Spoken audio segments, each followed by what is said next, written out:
Hello, good morning. So ang pag-uusapan natin ay ang Colrex Rule number 2, Responsibility.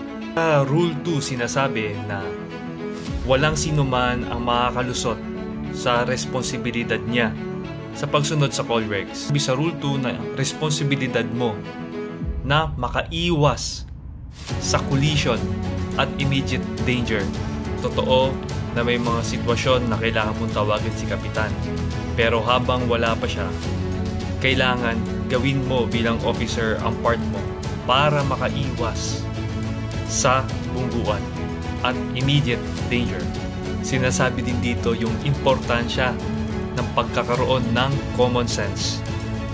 Alam mo na naka-anchor yung barko, huwag mo nang asahang ito ay iiwas sa'yo. Ikaw ang iiwas sa kanya. Sa Rule 2B naman, sinasabi na yes, pwede kang mag-deviate sa Colrex kung yun na lang ang natitirang paraan para makaiwas sa collision o immediate danger.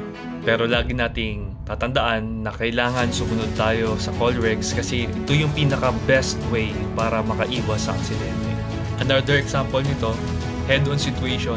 Maraming barkong nasa harapan mo at meron pang shallow patches na nandito sa iyong starboard side.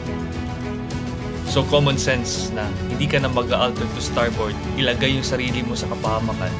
Kung malayo pa naman yung mga kasalubong mo na nasa harapan mo, maaring mas safe na mag-alter ka to port, magkaroon ka ng safe distance sa kanila at makaiwas sa bungguan at makaiwas sa grounding. Pero tandaan mo na hindi mo pwedeng gawing palusot ang Rule 2 para mag-deviate sa Colrex ng basta-basta. Mas mabuti na sumunod sa Colrex at mag-deviate lamang kung wala nang natitirang paraan para makaiwas sa aksidente, collision o anumang immediate danger.